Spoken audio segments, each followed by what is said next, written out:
జనరల్గా boys things కాబట్టి ఒక క్వశ్చన్ అడుగుతున్నాను సార్. మీరు ఆస్క్ ఎనీథింగ్ అనే దానిలో మాస్టర్బేట్ చేసుకుంటారా అంటే మగాడు అన్న కూడా చేసుకుంటాడు అన్నారు. బట్ మా బాయ్స్ ఒపీనియన్ ఏంటంటే ఆర్జీవి గారికి అంత అవసరం ఏంటి, ఆడవాళ్ళ కొదువు లేదు కదా ఆర్జీవి గారికి అనే ఒపీనియన్. మరి దానికి ఏం చెప్తారు? సీ ద పాయింట్ ఈస్, ఇప్పుడు ఫిజికల్ ఆస్పెక్ట్కి ఇమాజినేషన్ మీకు దొరకనాయి.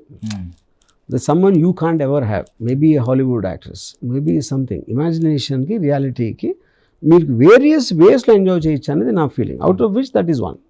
ముందుగా ఒక క్వశ్చన్ అడుగుతాను సార్.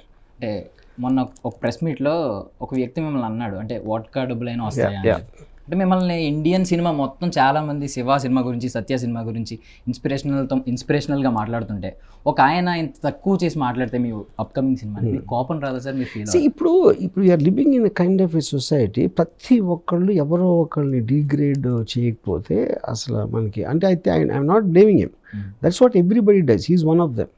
ఇప్పుడు మీరు ట్విట్టర్ అకౌంట్లో చూస్తే 100లో 90 మంది తిట్టడానికే వస్తారు. That's okay, but I think that's the kind of a society we've reached, so అందులో ఎవడో ఊరు పేరు తెలియని ఒకడు నాకు తెలిసి ఆడికి 20,000 శాలరీ కూడా ఉంటుందని నేను అనుకోవట్లేదు. ఎవడైతే అడిగాడో ఆడి పేరు, ఇప్పుడు మా producer spend more than 15 crores on that. ఇప్పుడు ఆ 15 crores పెట్టినోడు అది రావనుకుంటే ఎందుకు అనుకుంటాడు? అది రావచ్చు రాకపోవచ్చు, అది వేరే విషయం.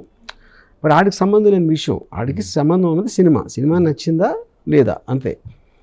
ఎవరికో ఎంత డబ్బులు వస్తాయి పోతాయి అనేది, but I think that is a kind of a language people are talking and we are use to that. I have no problem. And mainly ఏంటంటే మీరు దానికి రెస్పాండ్ కూడా అవ్వలేదు, మైక్ పక్కకి ఏం రెస్పాండ్ అవుతాం? కోపం నేను చూడలేదు, అట్లీస్ట్ అంత కోపం కూడా చూడలేదు, లైట్ తీసుకున్నట్టు అనిపించింది అంతే నాకు.